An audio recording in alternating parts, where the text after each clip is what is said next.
some fans around the world if you want a few more. Hey, I'm up. I'm not doing anything that I know of Okay. until May. So First one comes from Ollie Patton, who wants to know, in a word, how would you probably can't do it in a word, but how would you describe Neverland? you know, I probably could do that in one word. Unbelievable. But you know, even with seeing pictures and stories and whatnot, it was there was more to it. I mean, you could kind of get a grasp. Oh yeah, it's a beautiful place and it must be a lot of fun.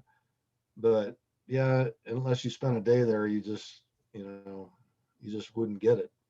I mean, you can kind of get it, but you have to. It's about there's an attitude. There's a you know, whether it's the inner city kids that have never been out of a 4 block area, or the terminally ill kids, or even I've seen some celebrities come there that just were like blown away, you know. And we did a thing for some people at Sony, kind of the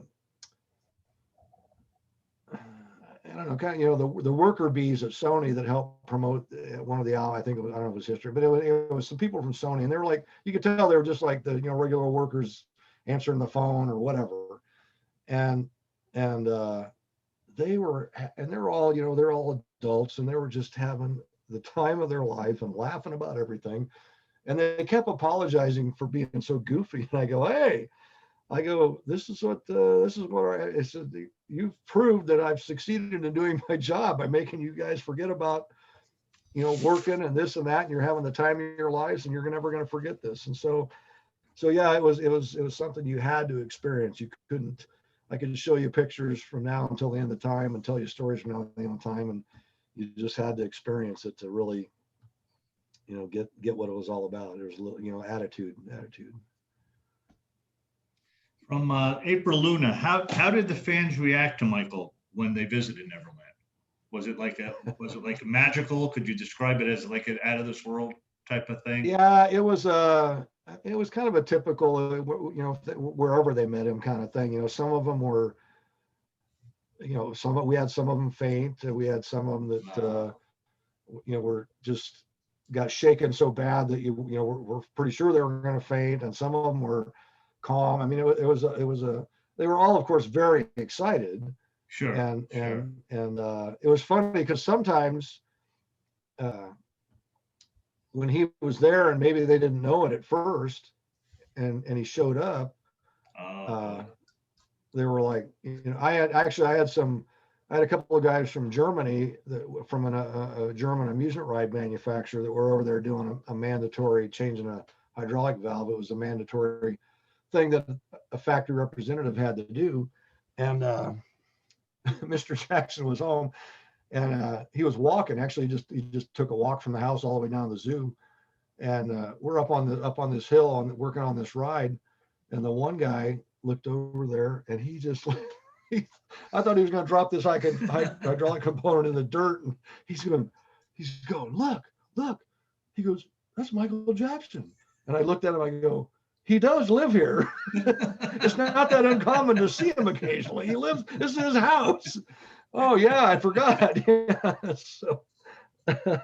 So yeah, sometimes it was, there were some different reactions, but yeah, the fans are always excited, of course. And one time we had an event there. It was a pretty big event. There was kids, representatives from like all over the world. I think it was might have been the Heal the World event, because we had flags from all these different countries, and he agreed. I think I don't know if Ghost was out yet. I think Ghost was out. But whatever, we played something in the theater, and everybody's sitting in there, and he got up on stage and he agreed to, you know, ask some questions. Got to do kind of what we're doing here, you know, just answer. And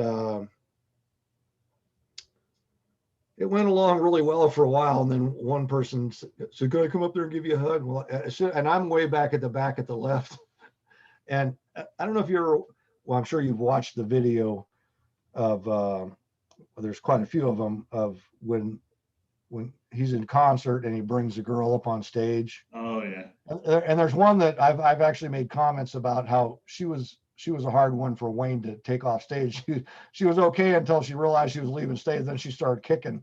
And well, and I'm sure you've seen this, but if you haven't, well, I tell you this, I'm sure you'll go watch it. When he's ready for her to be gone, he just gives this little tiny nod like that. Yeah. And that's Wayne's cue, right?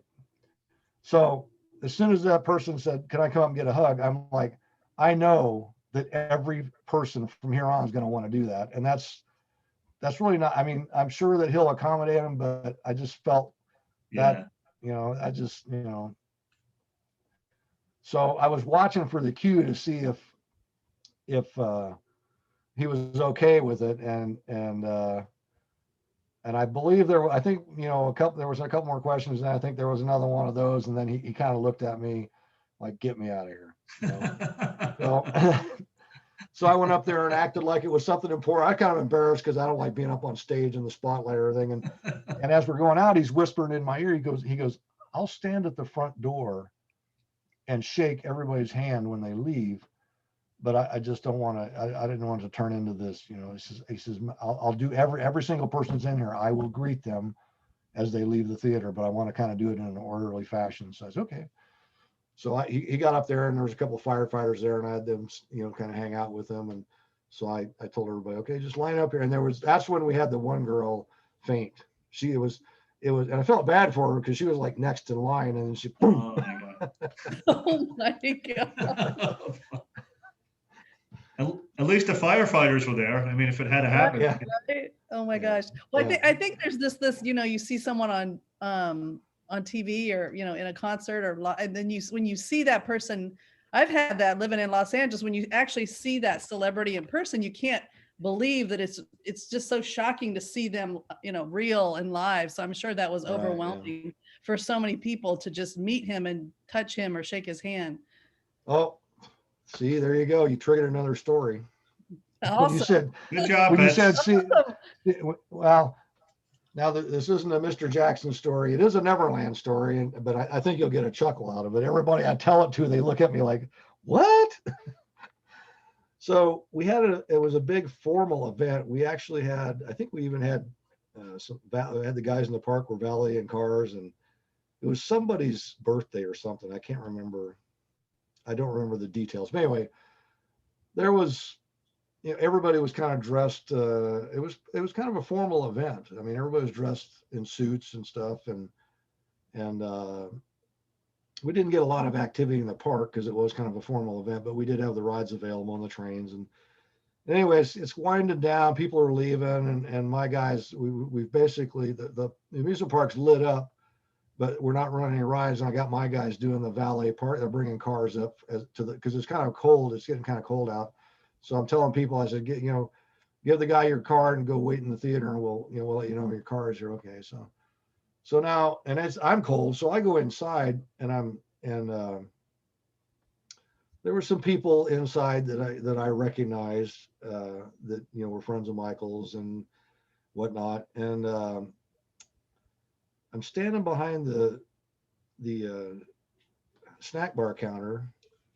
Nobody's getting it. There wasn't a housekeeper there. Nobody was getting anything. I just stood behind their daughter just to stand there and see, because I was trying to warm up, I think. So I see this guy, and he's talking to somebody that I know, and I know this person's a friend of Michael's, but this guy's wearing like raggedy old faded blue jeans. He's got a flannel shirt on. He hasn't shaved in about 4 days. He's got a beanie on, and I'm thinking this is because it's a 2,700 acre rancher, and we don't have, junkyard fence all the way around it. Anybody could walk in there, step over a split rail fence and walk in there. So Really? I'm thinking this. Thank you, Al. No, I'm joking. I'm thinking that this is a trespasser, and but he's talking to this person that I know is a good friend of Michael's. And I'm like, so I go up in the projection booth and I go to Bob and I say, "Bob,"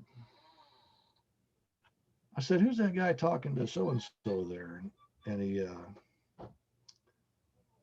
because I was just about, I mean, I was like reaching for the phone to call security, have him come, put this guy in handcuffs and get him out of here. And he looks down there and he looks at me and he goes, "You're kidding, right?" I go, "No." I said, "Who is it?" I said, "I'm getting ready to have security come put the cuffs on him, take him out of here. He can't be part of this party." No. And he goes, "That's Johnny Depp." Oh my God. Oh my God. I love it. So now it gets better. So now, probably 20 or 30 minutes later, everybody's gone except for Johnny Depp, his wife, and his baby that was only like, months old. And she takes the baby into the bathroom. I guess to maybe change a diaper. I don't know what. She goes off, and I'm standing behind the counter, and he's in front of the counter. And I asked him, I said, see anything here you want? You want a candy bar? Want something to drink? We got coffee. No, and he starts just going on and on and on about Neverland and what an amazing place it is. And about every other sentence, he was complimenting all the employees, including me, what great people. And the whole time he's talking, I'm thinking, if you only knew, I was about ready to body slam you and put the handcuffs on. Wow. So I swear, if I ever run into Johnny Depp, I got to tell him that story. I think he'd Wow. appreciate it. I didn't share the whole story with him that night, but because he Wow. was a super nice guy and very, very complimentary to everybody that worked at the ranch. Did you get many trespassers, Big Al? Noting that, Not really. I mean, with that many employees, it seemed like trespassers would normally come over in the daytime. Well, when you got somewhere between 80 and 110 employees and at least half of them, if not more, have radios, and everybody knows everybody. So if you see somebody you don't know, they really didn't usually get very far. So, but we did. I mean, I'd say, I don't know, 4 or 5 times a year we would, I'd hear a call on the radio about a possible trespasser, and so it happened. Usually it was. Go ahead. No, go ahead. I'm sorry. Usually it was. Occasionally we would hear about the one that they called Billie Jean. It wasn't the person the song was written about, but she was convinced it was, and which actually there's another. Now, see, I really got to have a picture of the. I really got to have a picture of the movie theater for this. So, see, You're just leaving that imagine tree the up to torture me, right? You're just keeping that tree there. You're doing it on purpose. So imagine the movie theater, and nobody's on property, and the head of security calls me. It says we're doing a training session, and I think Julio was in the park with me that day, and she goes, I want you and Julio to hide somewhere down there in your area. Well, the amusement park is right behind me there, and the movie theater's right on the other side of the street. So I said, well, let's go in the movie theater and hide. Okay. Now backstage, there was actually a trap door on the stage for a magic illusion act, and you go behind the screen, and there was a trap door that went down. It was there was a storage area, plus there was access to where if you were doing a magic act and using that trap door. So Julio goes back there, goes down underneath in that storage area, and closes the doors. It's just like a wooden, like a cellar door or attic door, or whatever. And I think to another one of my moments when I thought quick and came up with what I thought would be pretty funny. I just sat in one of the chairs. So now, and it's all dark, the lights are out. So now a few minutes go by and I hear the front door open, and it's Curtis, who was actually, he was a very, very professional. I think I know he had military background. I think he might've had military police background, but he was a great security guard and just a super, super, super nice guy, mellow, easygoing, but very, very professional. So he was on duty. He was the one being trained, and I hear the front door open, and then all of a sudden I hear another door open, and he's going in the projection booth, and I see a light shining around, and the projection booth window is like just a few feet above my head. And I'm not in the back row. I'm in the second to the back row. If you see a picture, you'll see the second to the back row has a wooden pedestal there. Well, that had a computer that operated, could communicate with the projectionist and operated if you were using a not the big projector like for the movies, but the other projector, you could operate it from there. And anyway, and the chair just to the right of that console is the chair that Michael always sat in. So I'm sitting in that chair. So I see the light, okay, and I see the light, shine through one of the bedroom windows and the other bedroom window. And now he comes in. He actually comes in that door, and he just shines the light around, and he didn't shine it over towards me. He just kind of shine it around in the front of the theater. Then he comes over and he comes in the other door, and he's shining around and shining around. And I'm thinking to myself, now the second door he came in actually has a master switch. You push it, and the lights slowly, they start out dim and they raise up to full capacity. And I'm thinking, why doesn't he hit the light switch? and after a couple of seconds, he hits the light switch, and he looks over at me, and like I said, very professional. He knows it's a training session, so he jumps right into playing his part. He's real. Stop! Don't move! Stay right where you're at. Let me see your hands. He's giving the whole, the whole professional police routine. And I just looked at him, and I go, it's about time somebody showed up. And he goes, what's your name? And I said, Billie Jean. And he tried really hard not to laugh, but I got a little bit of a smile out of him. And then I started in on him. He goes, I'm Michael's wife, and I've been sitting down here for an hour waiting for projections. I just started laying into him about, where's the projections? I want to watch a movie. Blah, blah. Finally, he couldn't take it. He just started laughing. So that was us having fun while the boss was away. I would love to see those outtakes. Would be hilarious. Those little behind the scenes movies. Oh right. My gosh. And then Julio, it's like a cartoon. He goes in, I was looking, there's another trespasser. So he goes, okay, I got you. He said, I'm not gonna put handcuffs on you, but you're handcuffed. I said, okay. So now he goes, he knows there's another trespasser. So he goes backstage. He's looking around with a flashlight, and he finally finds a light switch back there and turns some lights on. Well, the light switch for the storage area underneath, when you first walk in, when you lift this trap door and walk down these stairs, there's a light switch you turn on. Well, then the same light is wired to a light switch at the other door. So Julio hears him opening that door, so he walks over to the other door and slowly opens it. And Curtis turns the light on. He gets down there, and Julio turns the lights off and goes out. That's just right out of a cartoon. That's too funny. Oh my goodness. So anyway. Oh man. I have a question from Brian. Oh, I'm sorry. Go ahead. Go ahead. No, I said go ahead. Let's get to some more questions before I this was from Brian, who was a friend of Michael and spent a lot of time there, got married there. And when he was a kid, he said to ask Big Al about funny story about Brandy the orangutan and the two elephants that would roam around when the gates were open. Oh yeah.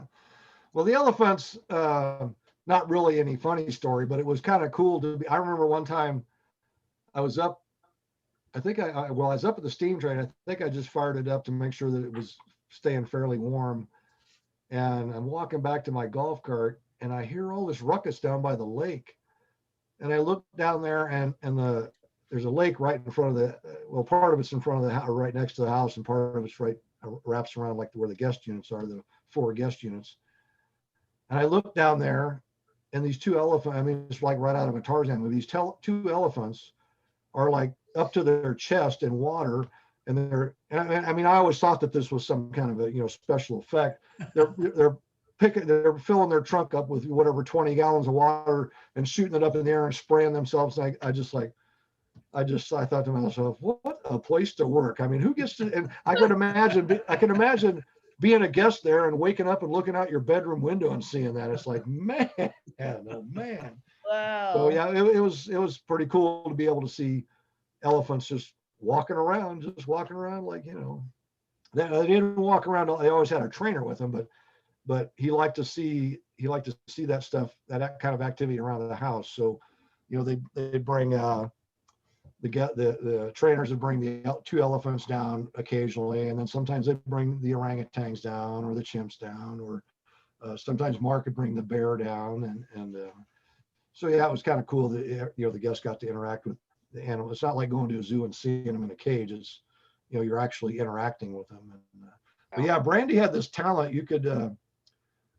give Brandy a starburst in the wrapper, and she put the whole thing in her mouth, and she'd you'd see some movement in her mouth with her mouth closed for a while, and then pretty soon she'd just stick her lip out like that, and she'd spit out just the wrapper part of it, like she was unwrapping or something, I guess. But yeah, she was, and she loved Starburst. She loved Starburst as much as AJ loved the Pop Rocks. Yeah. I was going to say, you have all these animals that have candy preferences. Was there ever a time where any of the animal, like there was an animal that got loose and you were all trying to find it, or? Actually, yeah, one of the elephants decided to just wanted to go check out other parts of the ranch, and normally they don't do that. Normally if you take two of them out, they're pretty good about staying together. But one of them, I guess, I can't remember which one. I can't remember if it was Susie. I don't remember which one it was. But anyway, yeah, one of them just decided that she wasn't ready to go back yet. So she went, and I guess it was quite a journey for, a couple hours. I mean, because you're talking 2,700 acres, and she wound up going way back in the boonies. But anyway, they eventually got her to come back, and they had the other one waiting. And as soon as she saw the other one, it was almost like she was, she realized she did something wrong, and she was afraid, got separated from her friend. And so she kind of ran back to her friend and went back to where she was supposed to be, It's awesome. For everybody out there, a lot of the questions that you asked, Big Al already answered. So they were good questions because he told them all in his story. So that's pretty good. Great. It's great. You have anything? I have one more question. So there's all the stories about that Michael loved Kentucky Fried Chicken. And so I just wondered if you ever got a chance to did you have some Kentucky Fried Chicken with him, or the chef.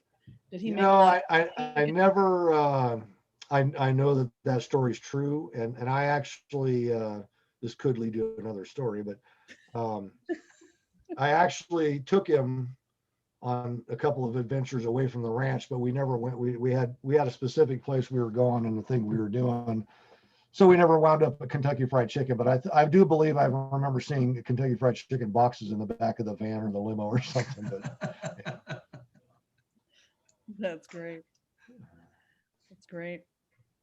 Anything we didn't cover, Al, that you want to? I mean, it seems like you covered everything, but I used to think I should write notes down of stories I don't want to forget to tell, but I'd rather just get the questions. sure. And a lot of times, it's like when I've done a couple of shows with Brad Sundberg and is in the studio with MJ, and he has a whole day that he dedicates to Neverland, because he did all the sound systems out there, and he was part of building the sound systems, the rock speakers and the birds and all that stuff, and all the sound systems on all the music rides.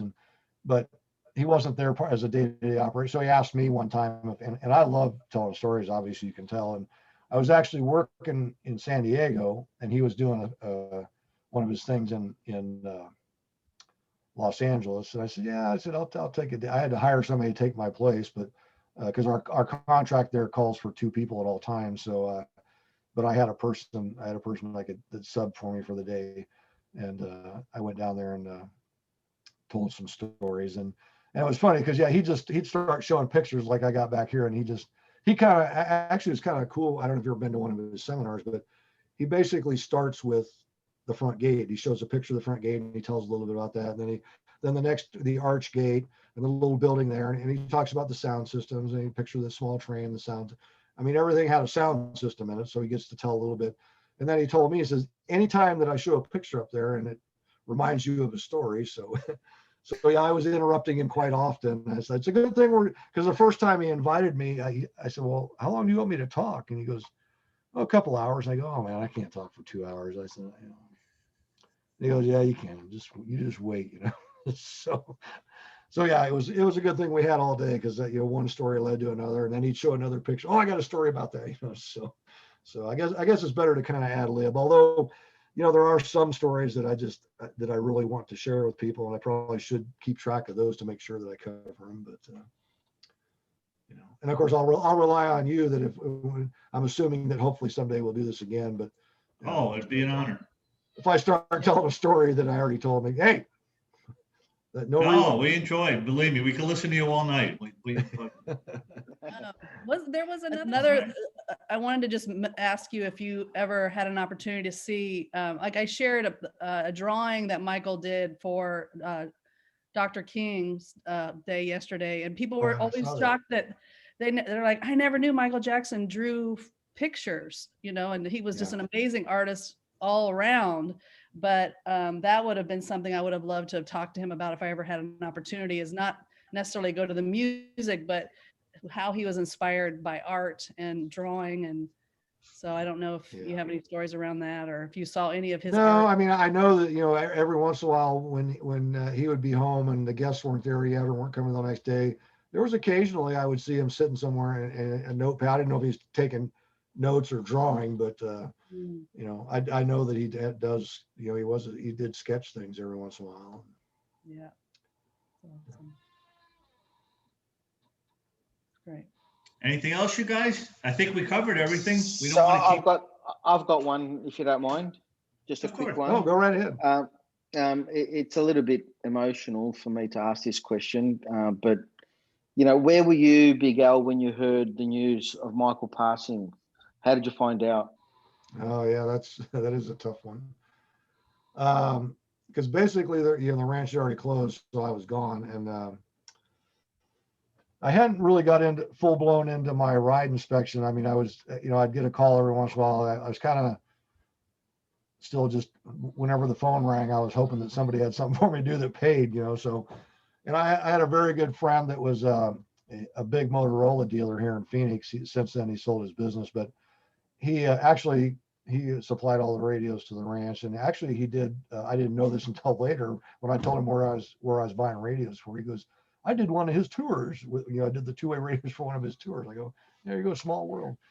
But he had you know, he had NASCAR, NFL. He had some really big events, almost every PGA tournament, and he had some of his events were big enough where he had this. It was kind of like a fifth wheel toy hauler type trailer.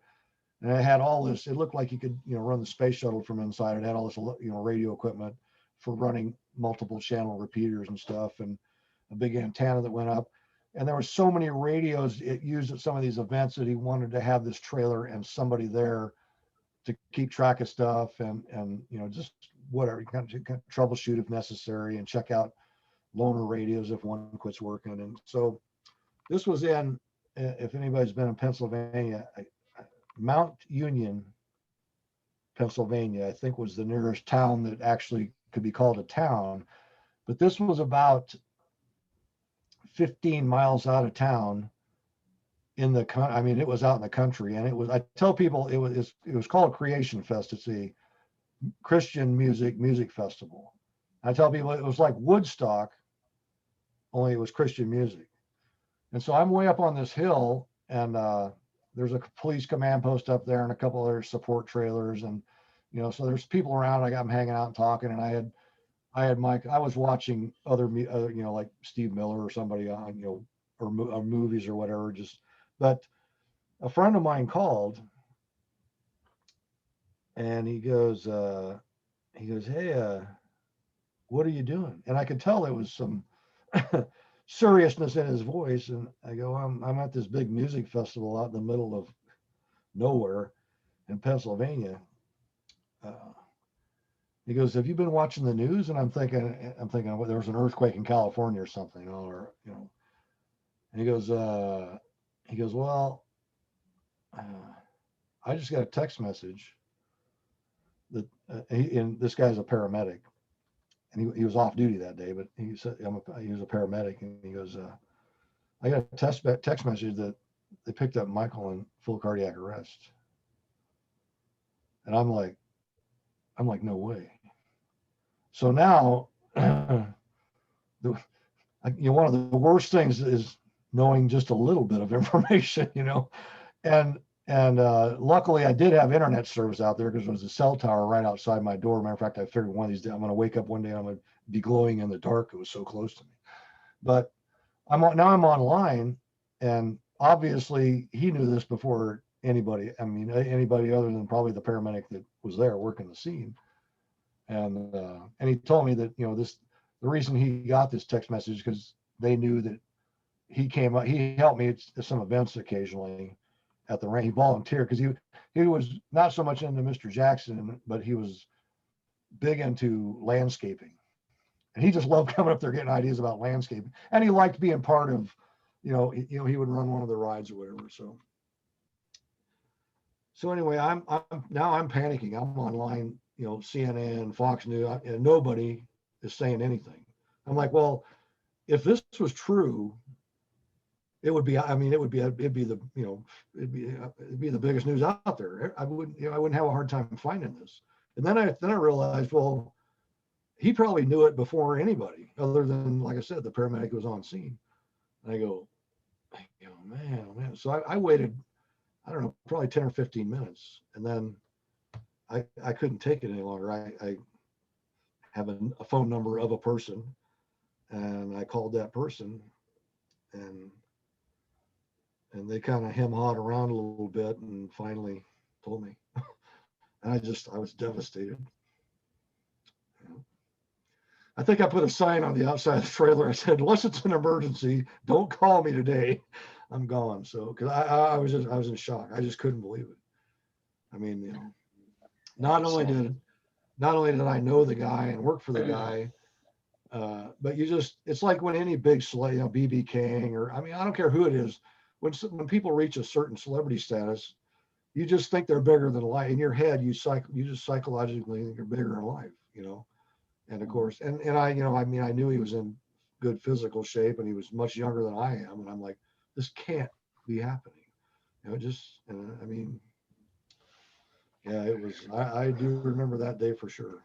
And actually I ended up telling some of the part of the production team that works there, they ended up finding out, and they finally knocked on my door enough where I answered, and they actually came in and offered to pray with me and whatnot. And so it was a tough day. Yeah, I think everybody on the planet remembers where they were at that time. I mean, it's a moment that you don't forget. Like other celebrities have passed away, and you don't remember where you were. Like the world stopped. The internet crashed. I mean, the world literally came to a halt. When the word got out, it was. There was no other news. Right. Farrah Fawcett passed away. Yeah, that same day, and on any other day that had been, that had been the lead story. Oh, okay, Mark. Thanks. On a side note, I tell people, bringing everyone down. I still to this day, I would say probably once a month. I'm one of those people. I'm sure people that dream, and they can sit there and talk for 2 hours about the dream they had. They can tell you every day, like a movie. When I wake up, I said, I know I dreamed, but I don't have a clue what I dreamed about. I must be a pretty boring person, no imagination or whatever. But every once in a while, I would say probably on the average about once a month, I will have a dream that I'm at Neverland and I'm getting things ready for him to come home. Wow. And then I don't catch the part and sometimes I even see him, and I'm getting ready to go talk to him or whatever. And then I don't remember the part in the dream where I find out he's not here anymore, but I wake up like in tears because I wake up knowing that he's not here. So, and I still, to this day, all these years later, I'd say probably at least once a month, I'll have a dream like that. I'll probably have one tonight now. It's probably time telling these stories, but I have a little timer on my phone that goes off every day at 2:26. So no matter where I'm at, Right. for that moment, you just kind of get. For those keeping track, it's been 4,227 days since Wow. June 25th, 2009. Yeah, that's hard. Well, when I see pictures of his kids, I just like, I can't believe it. I can't believe he's been gone that long. They're all grown up, you know. The youngest one was probably, I'm going to say, probably still in diapers when the ranch closed. It's just like, you know. Sure. Yeah. Tell us in closing about the sign that when I've been using that on my Facebook Lives every day. Thanks. Oh, you Thanks know, to and you. I put a picture on my computer and I didn't download it to my my possible background for the Zoom meetings. I'll have to remember to do that next time. So he thinks of everything, you know. So when you leave, you've spent the day at Neverland doing all the fun stuff and you just can't hardly stand yourself. You're having so much fun. It's time to leave and you're thinking, I don't want to leave. I got to make sure and come back to this place. I got to come back someday. As you go through the arch gateway, you pass the big bus parking lot, you climb up over the hill, and as you start down the other hill and kind of you start making a right turn, there's a sign there. It's probably, I don't know, 4 or 5 feet across and 3 or 4 feet high, and it's cut out. It's real decorative, very Disney looking. And it's got 3 little kids. And I think they actually have, I think they're like, they got wings on them, like, you know, they're angels or something. And it's got 3 little kids, like they're peeking over this sign, and it says goodbye for now. And it took me a couple of times driving by that I said, hey, he wants everybody when they leave here to make sure that they, in their mind, they kind of get the, you know, hey, goodbye for now. I'm coming back here someday. So I just thought that's just like too cool. It is. Yeah. Well, we hope you come back with us again. I thank you so much for doing this, for your support. When we're on our Facebook Lives and I see your name pop up, I try to step up my game a little. It makes me, you know, it makes me real happy. Thanks for your support to the GoFundMe page. And somebody's watching. No. And you know, the people love it too when they hey, Big Al's on, and Yeah. you answer the people's questions, and everybody really appreciates you. Just so you know, you mean a lot to us, and I thank you. Well, I'm glad. I mean, it's therapeutic for me because I mean, some of the stories are hard to tell, but Sure. I still enjoy telling them because the overall experience is just, I mean, I've always been a pretty laid back, easygoing, calm kind of person, but I said, I actually learned a lot, you know, from working out there and being around Mr. Jackson, that it doesn't matter who you are, what your resources are. There's always somebody worse off that you can reach out and help. And I mean, I really picked that up from him. And I mean, I really think my time out there has made me look at things different, made me a better person. So when I get to share these stories, and I know it means a lot to you guys and all the fans out there, because it just brings them a little bit closer. And I know it's the same thing. It's bittersweet. It's a little sad for them because we don't get to go there, and you know, and it's gone and he's gone, but still it's, you know, it's kind of like, you know, for a minute you get to relive the happy memories and, you know, just try to keep focusing on, you know, seeing that big giant smile he had and that laugh that you could hear from one end of the valley to the other. I hope EDC is on this year, and I get to meet you in a few months. That'll be nice. Well, I hope it is too, because let me tell you, this little check that I'm getting from the government every once in a while is not really making the payments for me. So It's been a tough year. Well, it looks like some of my business is going to start back up in May. I mean, the Houston Rodeo tentatively says they're going to go on. Usually they're the whole month of March, but now they say May. Well, I'll take whatever I can get. And then I'm still waiting to hear about another fair here in Arizona. And then my whole summer is San Diego. That's 5 weeks in San Diego and 5 weeks in Costa Mesa and 5 weeks in Pomona. That's all California. And I'm concerned that, I don't know, you know, my contacts over there are very positive about it that work at these fairs. So I'm just hoping that, and for the whole like EDC, I think about, you know, they hire 1,500 people for 2 weeks or 4 weeks to put that thing up.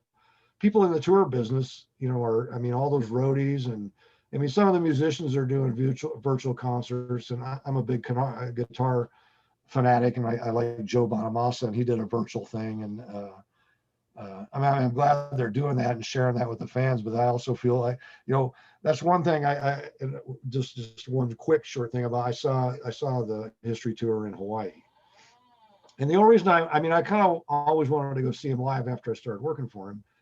But when the Jumbotron came to the ranch and I worked with the guys on tour, and they're all my age and listened to my, Pink Floyd and Jimi Hendrix and all that. But everyone, they all had long hair. I mean, typical roadies. And they all said, whether you like his music or not, you've got to go see one of his shows for the production. He goes, so I couldn't resist. And of course, I was very fortunate. I actually got to sit on the VIP deck in front of the soundboard with some. I had no idea that's where I was sitting. The card was like a little credit card hologram thing, and I'm like, when I showed that we came in early and went backstage first, and because I went out the day before and saw Benny, and he kind of gave me a tour. I wanted to stand on the stage. I stood like right in the middle of the stage, looking out at Aloha Stadium, like Mr. I just wanted to do. I should have had somebody take a picture of me, but there's a picture somewhere of him doing that. He's out like doing a sound check and there's nobody there. And I go, I had that exact same pose. I'm like this, looking out at this big empty stadium, And but anyway, I saw Mr. Jackson the next day at the hotel, and I said, and it was just the production was absolutely amazing. I mean, just incredible. And I actually had some other friends that were there, and they noticed technical stuff like I do. The Jumbotron, it was split in when it was at Neverland. It was both pieces stuck together, and it's okay to go on with the story, isn't it? I don't want to. Okay. Wanted to make sure. Well, there's been a couple times. Hey, we got 997 hours left. There's been a couple times when I was telling a story and we got cut off. Remember? And I'm like, I can see people throwing things at their computer screen. No, the film broke. It's like. So anyway, the Jumbotron, when it was at the ranch, both pieces were stuck together, so it was one big Jumbotron. When it was on tour, they had a screen on each side, and then I think the history tour, they actually had another one that hung center stage. Sometimes it was there and sometimes it wasn't. Anyway, so this friend of mine that him and his family also went to this one over there, the one in Honolulu. He wasn't sitting with me, but he told me the next day. He goes, I want you to tell those Jumbotron guys.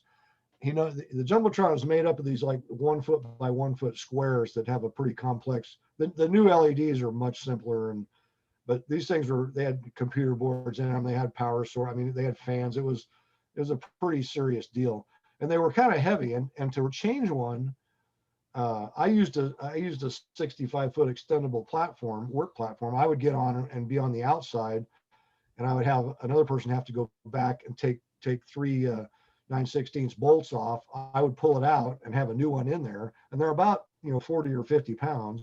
Shove it in there. He would bolt it. I'd hold it while he bolted it up and then plug everything back in. And so anyway, one of those went out during the show.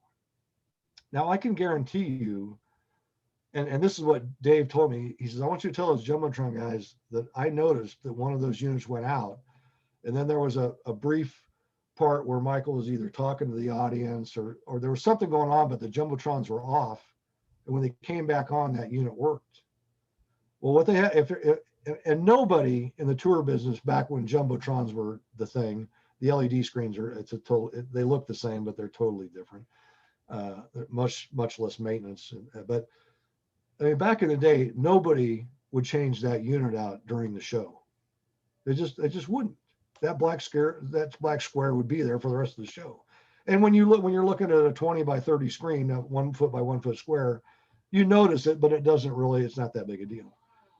Well, not Michael's crew. somebody on the soundboard must, hey, there's a unit out. That guy rappels down with like a climbing rope, rappels down, holding this unit. And this is like a NASCAR team, and boom, back up he is. Anyway, Dave he says, make sure you tell those guys I noticed that. And I remember, talking to Michael about it, and I don't think it was like the next day. Well, I did tell him. That's why I started telling the story. I told him, I said, I saw the show last night. And how'd you like it? Yeah, I had some friends there. They absolutely loved it. And I said, the one guy that was there with his wife, I don't know if he was like a big Michael Jackson fan, but he was like he says, man, it was just like I'm watching a video. Everything was absolutely perfect. And anyway, I told him, I said, because he works it. I mean, you guys know, you've all seen his concert. I mean, that stage is huge, and he works it. And I told him, I told him, I said, I had no idea that you worked so hard to keep us all employed. Because I mean, that's like playing racquetball for 2 hours up there. I mean, he mixes it up and does some slow songs, but it's Yeah. hard work. And he laughed. He thought he appreciated that story. But it wasn't them. But one time I remember we was talking about I think it was when we had the Jumbotron set up at Neverland, and we'd spent a bunch of time going through it because it had some problems, and the guys were there for a couple of weeks. And anyway, we got talking about roadies and the road crew and all that. And I'm sure you've noticed this when you watch his live performances. He's very adamant about making sure that everybody on that crew knows how much that he appreciates them. He introduces everybody on stage, but I mean, even the guys on the Jumbotron, they said working for him it's such a treat. I mean, he really, if he sees you, he comes out there for a sound check and he sees you out there doing stuff, he might not know who you are or what you're doing, but he makes sure that everybody knows how important they are to him. And I mean, how much he appreciates it. So I always make sure if I'm around, and I got to meet Joe Bonamassa, and I told him, I said, if you don't mind, I'd really like you to tell your crew. And I kind of told him the story, I said, make sure they know that there's a guy out there that appreciates, all that hard work, hanging those lights and tuning that guitar and everything. I mean, those guys don't get the recognition that everybody on stage does. So I thought it was cool that it meant a lot to Michael, and make sure that those guys knew that they were appreciated. And they worked 1,000 times harder because of the gratitude, and they knew that he appreciated it. It makes you want to work harder. The one guy that was kind of in charge of the Jumbotron, he was a roller coaster enthusiast, and he goes, I don't care who I'm working. If Michael goes on tour, I'm going with him. He goes, a lot of times you're tearing down every night or every other night. He goes, with a Jackson tour, you can kind of count on, hey, I'm going to go here and I'm going to do 5 shows, and there's going to be some days off in between them. Even he goes, I don't care what country I'm in. I find out if there's a roller coaster within 100 miles, I go ride it. He showed me his list. I mean, that guy's ridden 1,000 roller coasters around the world, and it was all thanks to being on tour with Michael. So Wow. Story. Wow. Hey, Big Al, just one more quick one. What was Michael's favorite ride? What was Michael's favorite ride out at Neverland? Well, as far as riding it was probably a toss-up between the bumper cars and the Sea Dragon. The Sea Dragon was the big boat that swung back and forth. Yeah, back and forth. Yeah. Yeah, he really liked that. And actually, I was looking for some other pictures, and there's actually, if you search on, I guess it's Google Images for Neverland amusement rides, there's actually a couple of guys that tracked down where that Sea Dragon, that Sea Dragon is at a park, at a small, family type amusement park. I can't remember the name of it, but these two guys, and they don't look like they would be Michael Jackson fans, but they did a video. They were all excited. We're riding Michael Jackson. I mean, so if you look, you can find a video of that Sea Dragon. And I'm actually trying to put together a list of where they're all at, and because some of the fans have asked me where they're all at, and I kind of know where almost every one of them is. I just need to write the list down, and some of them are on carnivals that you can go see. I mean, the Wave Swinger. That's the other thing I was going to say is his favorite ride probably to look at, and he probably did. I mean, it's pretty close to number one. It was his favorite ride to look at because the first time we had it there, I just rented it. Well, he rented it, but I mean, he wanted some extra rides there in Christmas. And the person that I'd rented rides from before, I said, do you think there's any way you could bring the Wave Swinger up? Because I know he will, because it's an art piece. It's built in Germany. It's got beautiful artwork. It's got a beautiful light package. I mean, it's a beautiful ride to look at. It's a big swing ride. And it was funny because the night I had like, I think I had 4 or 5 rides out there, and they drove them all up from Los Angeles in semis. And I mean, these guys, they're the carnival guys, they know how to work. Let me tell you, they put all that stuff up in one day, but it got everything was up and ready to go, and they washed almost everything. and it was kind of dark. So I had all the lights in the park on, and we had a generator for the portable rides because we didn't have power for all those, and I had them all lit up with the generator. And where the wave swinger was, if you come from the house, you kind of come down this sweeping right turn, and you cross this little bridge over this creek, and then you can see the amusement park off in the distance. Well, when you turn this bridge, it looked like it was straight in front of you, but the road kind of curved. But at nighttime, it looked like the wave swinger was sitting in the middle of the road all by itself.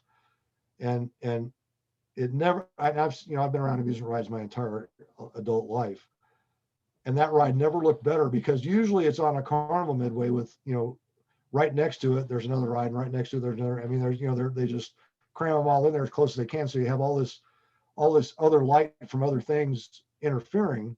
This thing was like a poster sitting there all by itself, and it looked so good. And anyway, they must have seen it all the way from the house, because it had to be 9 or 10 o'clock at night, and they all came down there in their pajamas in the golf carts. And can we ride? Can we? And the guys were setting up were still kind of dirty, and I mean, I knew how to run the wave swinger, but he came up to me he saw the guys over there, and he came up to me and wanted to know if it was okay to ride. And I said, yeah. I said, we've already tested it. It's ready. I mean, these guys are just getting ready to leave, and he goes, oh, they can stay. I don't care. And they're all kind of scary looking, but I mean, they're all good guys. This guy that I got this ride from is just a super, I mean, just one of my favorite people in the business. But they've been out there working all day, and they're kind of dirty and grubby, and the stereotype. But anyway, he goes, no. And so they all ran up there, and I was going to run it, and they all ran up there, and that guy started the ride and ran it. And they ran it 2 or 3. He rode it 2 or 3 times, and the guy that owned it, he's passed away since then, but him and his wife were there. And they are just like 2 of the classiest people I've ever met. I mean, just super, super nice people. And she had this little dog. I forget what kind of dog it was. The same kind of dog that Elizabeth Taylor has. And I really kind of wanted to introduce Michael to him, but he had guests with him, and I wasn't sure, but I just took a shot in the dark, and because as soon as he came off, his eyes were like this big, and he's like, and he knew it was just a rental, and he goes, Big Al. He says, can we keep this? Can we buy this ride? And I go, well, I said, I don't think we can buy it right now, but I bet you we can work out a deal. And because actually Larry was getting ready to sell his whole show and retire. He's one of the few people in that business that was a very smart businessman and paid all his bills, and he was just a smart businessman. And he goes, I'm ready to retire with my wife and play golf in Palm Springs for the next, however many years. And so I asked him, I said, would you mind, because all the other people had got on their golf carts waiting for him. And I said, would you mind if I introduced you to him? And I thought he'll be gracious and say hello and beautiful ride. And then he'll go off with his guests. And then I'll try and work out a deal with buying the ride. And he stood there and talked to them for 20 minutes. And I thought, well, he's not going to like this little yapping dog, And he started talking to Joanne. Now, Joanne is, and I don't mean this like in a snooty way, but I thought, if there's a person that I'm going to introduce to Michael, that's probably, I mean, she's going to be impressed that she's meeting Michael Jackson, but she's not going to be impressed with Michael Jackson. I mean, she's just one of those people that, and I don't mean that in a bad way. She's a very nice person. And I was very fortunate. I got to share this. I reminded her of this story a couple of years ago when I saw her, and she was almost in tears. But anyway, he stood there and talked to her and talked about that dog and Elizabeth Taylor. And they went on and on and on. And so anyway, he goes, okay, thank you. And he got in his golf cart and left. And I go, so how was that? Because I didn't stand there and hover over them while they're talking. And okay. She looked at me. She looked at me and she goes, that is the most gracious person I've ever met in my life. And she's played golf with every president that's ever been. And Frank Sinatra and who knows who else she's played golf with. And I'm like, well, I'm impressed with that statement. So anyway, then we ended up buying it, and it is, like I said, it's a masterpiece. And now they've taken the traditional incandescent inside frosted incandescent lights off and put LED lights on, which I am totally against. I understand that everybody's going to LED because it's brighter, it saves a lot. When you have 30 or 40 rides, the amount of fuel it saves on power is unbelievable when everything goes LED. But I was like, oh, you can't do that. But anyway, he plays several fairs all over California, so that's a ride the fans can go see. And so I'm trying to put together a list of where they're all at, so people can go. Because some people are on a pilgrimage they don't care where it's at, they're going to go see it if they can touch it and take their picture with it. So I just looked up the Sea Dragon. It says that it's at Beach Bend Amusement Park in Bowling Green, Kentucky. Yep, that's it. If that's current. Yep. That's as current as There's one of them. And the Ferris wheel belongs to a carnival. I think it's Archway Amusements, and I have not met those people, but I'm very good friends with the lady that owns Eli Bridge Company, which built the Ferris wheel, and she said they're absolutely wonderful people. And Butler Amusements, who plays some fairs in California, he's got 3 or 4 pieces, and Helm and Sons, who's got 3 or 4 pieces. They play California, so I've tracked down. The carousel and both trains are actually still owned by the estate, and they're in storage. And so I have a few more to track down. Big Al, just another quick one. Are we sure we got time for these? I'm having fun. What time is it? Look, I'm blown away. But a quick one, okay, and just rewinding the clock a little bit. You'll have to warn people when you post this on YouTube. There was I can't remember. I think it was the book club. I did one with the book club, and it was like 3 hours. It was 3 or 4 hours long. Something. I sent the link to friends of mine, and I said, I got to warn you up front. You're gonna want to save this link, because I don't think you're gonna be able to sit and listen to me talk for 4 hours. And of course, most of them did, So I like I said, I'm having a blast, So no, it's great. It's great. It's great to share these stories. Whatever you want to do. Let's just hope that there's some left over for the next time. So just a quick one. So you're noting how we spoke about the humanitarian, the gentle soul that he was. Does it sadden you a little bit? Because it saddens us that there isn't a place fans can go to, or even sick children for that matter, where they, Michael's legacy, where he stood this up while he was alive, and he did this for a purpose. Does it sadden you a little bit that sort of, whether it's Neverland or Neverland, or another special area, does it sadden you a little bit? Because I'm sure deep down inside, Michael would have wanted something like that. I don't know. Yeah, I thought about, I think the first interview I did, and I was very reluctant to talk to anybody, but it was probably, it was like an online magazine type thing. I can't remember. I still have a link to it. But that was one of the questions, of opening Neverland back up. And well, actually, the question started out with, do you think Michael would have ever opened it back up? And I tell him, I actually, because I know that, he had some very bad memories there, but, and this goes back to actually, that tree, that's the tree that I sat under, the very first story I told of this interview. That's the tree that Mr. Jackson and I were sitting under for watching the entire movie talking about Neverland.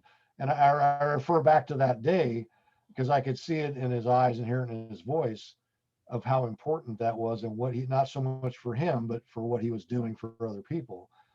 And in that interview, I told him, I said, I actually believe that eventually he would have realized in his heart of it's not about me and my bad experience there. I mean, he might not have ever came back there, but I believe he would have opened it back up, especially that you all know, if you research the ticket sales for This Is It, I mean, nobody in the business, Ticketmaster, AEG, whoever, nobody dreamed that such a thing was possible in a million years, how that went, the ticket sales.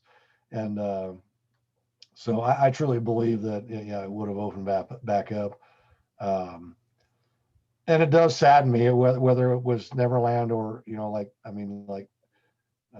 in Vegas where the show is. I mean, why wouldn't they open up a museum? They could get those 2 trains out of storage in that carousel and put a bunch of, I mean, I think it would be, who knows? I mean, I know a lot of stuff revolved around when all the kids became of legal age, which I guess just recently happened. So you never know, something might happen. But I would really like to see, and I think Vegas would be a good place. I'm sure Ron agrees with that. Oh my God. Ron So, could probably run it. Ron As a could matter of probably fact, run it. I have a very good friend that The Thriller Villa that, guy, the guy at the Thriller Villa is tired of seeing it. He sees me coming now, and he wants nothing to do anymore.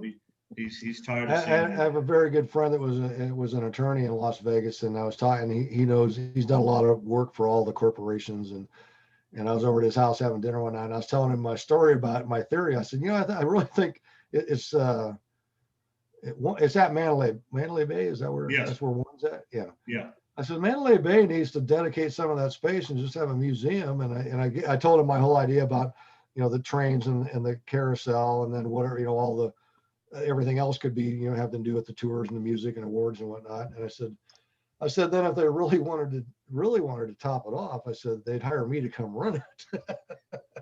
And he like, you need to pitch that idea. I go, who the hell do I pitch it to? You know all the people here. And he goes, I'm going to pitch that idea to somebody, but He doesn't even have a star. There's not even a star of him on the Walk of Fame. There's a star of the impersonator.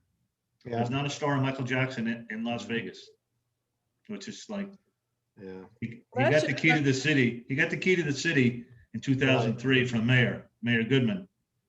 And have you lived there all your life, or pretty much? No, 20 years. 20 years. I was down in Miami. He used to spend time in Miami. They used to show him on the news. He would go by Aventura Mall, and I would always keep missing him. He was in a Land Rover Escalade. There was a Dairy Queen he used to go to. There's a big poster of him in there. He would go through the drive-through, and I would go to that Dairy Queen every time. Thinking the one time, was he there? Was he there? And the girl goes, he was there yesterday, and it would always be like, we're always missing. Well, I'm guessing, I don't know the dates because I don't pay attention to what goes on there in Las Vegas. Although I did a lot of work there way back when they first started putting rides in. But when the Treasure Island opened, you were there? It was open when you got, but it was open after you got there, or were you there when it opened? You mean the remodel, or when it first opened? When it first, well, whenever the big pirate ship got put in. Yeah, that was there. That was there when I got there. They used to have the outside show there, and that was like one of the. Okay. Oh, that was you? You were part of that? No, but I do have a little short story about that. It's another one of those nights. It's cold and about ready to shut things down, and the security calls me on the radio, and I'm thinking, I'm ready to go home. What's going on? So I go, and they asked me to go to a phone. So I go to a phone. I was up by the steam train. I was shutting the steam train down. So I go to, I used to remember all the extensions there, but anyway, I go to the phone and they call me and they go, we got a person on the phone that has asked us if they can land a corporate jet at the San Ynez airport. And I'm like, now that phone call, a normal person would go, what the hell are you talking about? But working there, that part didn't really surprise me. I mean, it was something I hadn't heard before, but it didn't surprise me. What surprised me is why they think I would know the answer to that. I don't have a pilot's license or a jet. So, but I go, I don't know, but I'll see if I can find out. And so I actually ended up having to call, because it's not a commercial airport, so it's not. I don't think they really have somebody down there 24/7. But I ended up having to call somebody else, another ranch owner there, and I got a phone number to call, and I called this person. And I don't know if they were at the airport, but they must have worked there at the airport. They must have had the information. And they gave me some technical information that I don't remember, but I had to make him repeat it and write it down. He says, well, if it's a class whatever, and if it's got minimum fuel, and because it was a very short runway, so there was a bunch of restrictions to landing that type of aircraft at that airport. So I got back on the phone and I called the front gate and told them, and then so I don't hear anything for about 30 minutes. I've got all the lights shut out, and I'm actually getting ready to leave, and they call me on the radio again and asked me to go to a phone, and they said, can you I forget what car we had there. I don't know if it was the black van or what we had, but can you, because I think there was only one, there might have been, well, I think there was only two security guards, and they both, one person has to stay at the front gate. I mean, there has to be someone up there 24/7. And generally they want somebody at the house, and they want somebody roaming and or at the very minimum, somebody roaming and somebody at the front gate. So anyway, I was the only employee left on the property. And they said, could you fire up the van and take it to the front of the house? And I said, okay, where am I going? And they go, you're taking Mr. Jackson and a couple of people to the Santa Maria airport. Steve Wynn is sending a jet to pick him. And it was I guess they delivered that boat went down Las Vegas Boulevard at like, 2 or 3 o'clock in the morning. So, and Steve Wynn wanted him to, they were friends or whatever. So he wanted him to come there and witness the boat being delivered. So, Wow. Wow. I was like, I feel like that's a phone conversation you don't often get. Something like, Sure. hey, I want to fly Oh my gosh. I want to fly you to Vegas and watch us deliver this big pirate ship. wow. You were a man that wore a lot of hats there, Big Al, huh? Yeah. I feel like you are just always have these great stories where, I was about to leave or I was the only one there. You have it's like, Yeah. you know what, good thing that you were hanging around because you got all these different adventures from all these wonderful stories. It's so awesome. We all appreciate it once again, Big Al, for sure, on Oh, behalf of everybody. Yeah. Okay, all the that made me Facebook think of people. that made me think of one more. I was about ready to Okay, leave. overtime. It's like a So Columbo episode. The one more This thing. is Paul Harvey. That's the rest of the story. There you go. Okay, see, we're showing our age now, Big Al. Come Yeah, I was on, gonna say there's a lot of people out there going to go, who? right. They're What gonna are have to- these they're gonna have for? to- What are they talking about? What are they talking They're going to have to Google Paul Harvey. I love that guy. His voice was hypnotizing. So anyway, this is an event that I'm sure a lot of people knew about, the Golden Ticket. What they referred to the Golden Ticket event, and it was the biggest thing. I mean, we had I got to say 2,000 or 3,000 people out there. I mean, it was crazy. It was absolutely, and it was. I mean, I loved it. What was really nice is we got to do a lot of extra stuff getting things ready because there was so many other people involved and everything that, well, what about this? Well, so anyway, it was very labor. I mean, we spent 2 weeks working a lot to get ready for that event. That's a big tents and everything. But yeah, everybody, all the volunteers I had were gone. And I think my oldest boy was with me. And at that time, he was probably like 16 or 17, and he'd come out there and help me a lot during events. And all the rest of my family and friends, they'd all gone. They were all running rides, just like 2 o'clock in the morning or something. And I'm leaving, and I always carried my radio with me until I got to the front gate because I just knew that something, especially when Mr. Jackson was home, I mean, I'd rather be there for something right now than to get a phone call on my cell phone. I live 40 miles away. I'm like, I want to get home and have to turn around and come back. So I always carried my radio till I got to the front gate. And I was just coming over that hill by the goodbye for now sign, and I got a call to go back to the arcade. And there was only a few people left, but we had one video game that was required an attendant. It was like a flight simulator, and an attendant had to stand there because it did barrel rolls. And I mean, it was a pretty elaborate ride. You were in with a shoulder harness, but if somebody let their arm or leg fly out, it had sensors and it would shut off, and then the attendant had to restart it. And because if you restart it and their leg's still out, so anyway, so we get a call to go to the arcade. This won't take long. So we go to the arcade, and this was a big moment for Christopher, my son. I'm running the ride, and like I said, there's only like 3 or 4 people there. And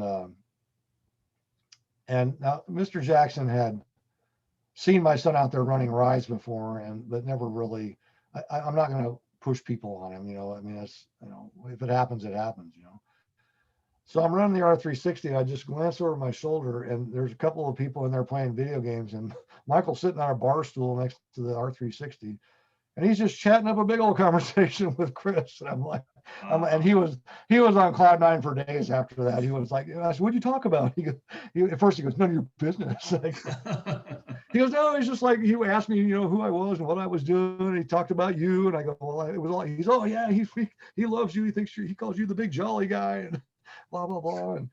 And I told him, he just asked about me. I told him about I ride horses competitively, and he asked about that. I mean, it was so that was kind of a big moment. But that same night, I don't know.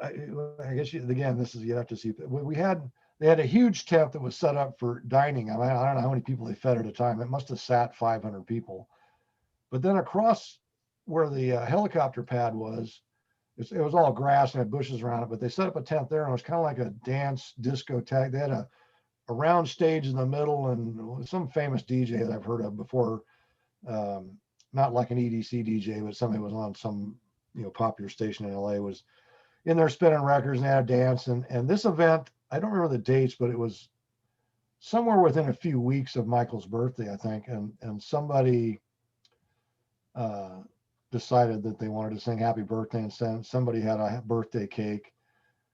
And the head of security called me, and they go, "Well, as soon as this, and I think Michael was presenting a check to Make-A-Wish for $1 million or so. I mean, there was 3 charities involved that night, but Make-A-Wish was one of them. And then there was a music thing that Santana was involved with for musical instruments for the schools. And there was one of the artists that did a bunch of stuff for Mr. Jackson. His foundation was part of it. So there was, anyway, so the head of security calls and says, "Hey, we're making a double row of employees coming off the back corner of that stage, because when this is over, and there's just so many people, and some of them were, I think we had alcohol there, and so anyway, we just wanted to get him to his car and get back to the house, because he'd been very social the entire day with, all day with people. So we wanted to get him out of there and make sure that he wasn't. And I think there was tickets that must have been available to fans or whatever, because there was quite a variety of people there. But so I'm about halfway down this line. We're all like locked shoulders like this. There's like 10 or 12 or 15 of us on each side. I mean, every employee that we could come up with is in there, keeping a barrier. And the only real, I guess you'd call, bodyguard that was with him was Dieter.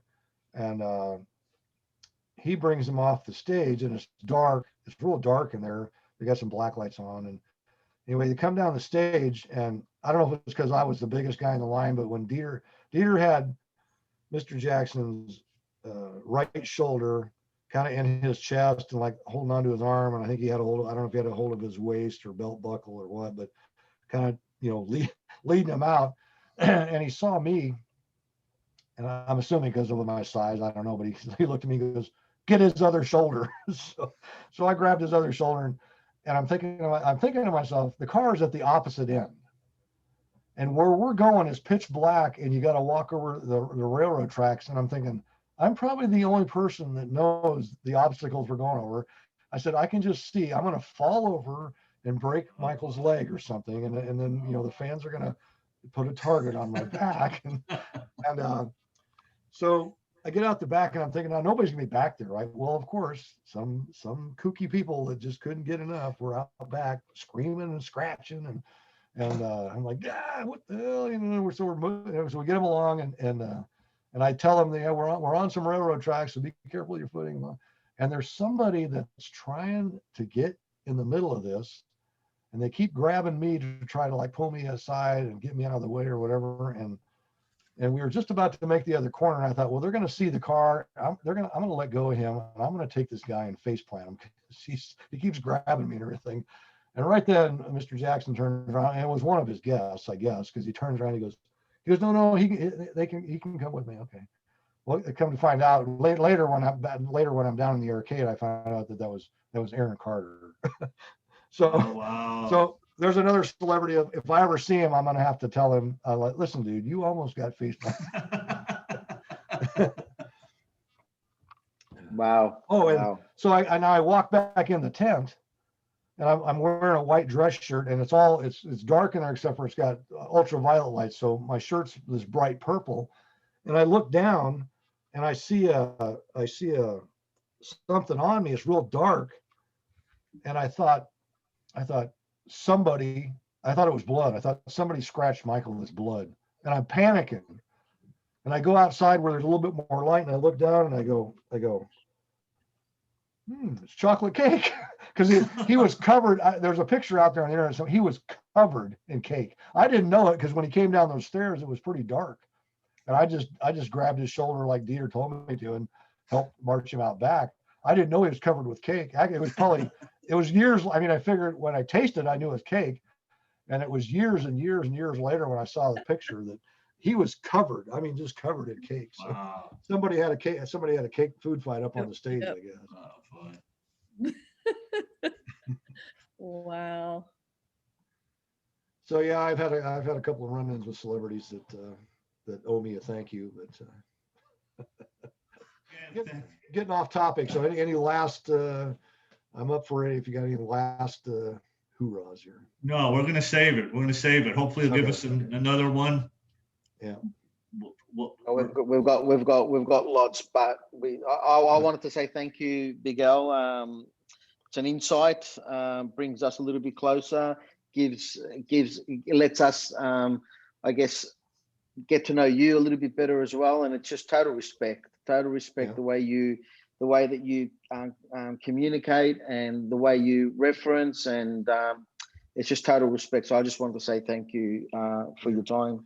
Well, thanks for having me. Like I said, it means a lot to me to get to come do this. So, and hopefully when things get open back up, when I start traveling, the fans out there, I'll keep a track of where I'm at, and maybe I met Elise.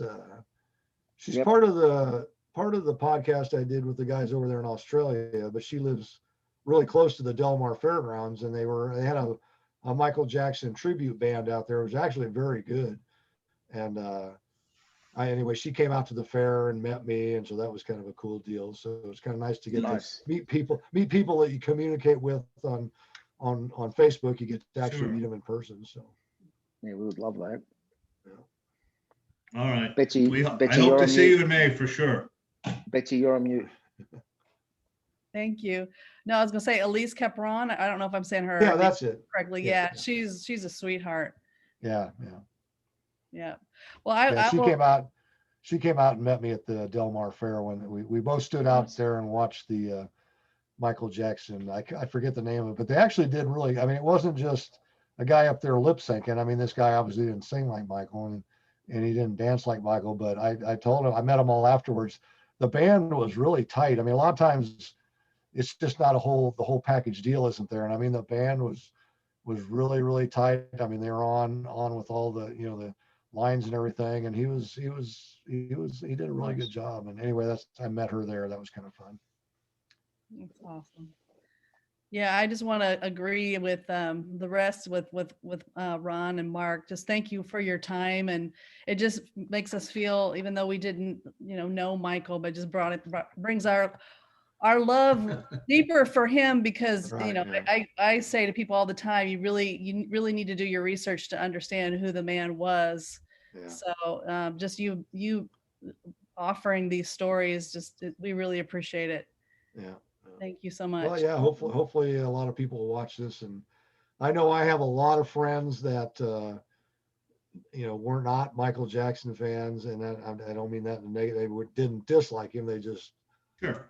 and since all the years I worked there, when I tell them anything, they don't question anything I say. And when I send them links to this stuff, they're just absolutely fascinated. So it's reaching a broader audience, and hopefully the younger kids coming up that never got a chance to hear or see him will, understand what their mom or dad or uncle or whatever's, playing that music and dancing that video on. They'll get a clue as to what it's all about. So Absolutely.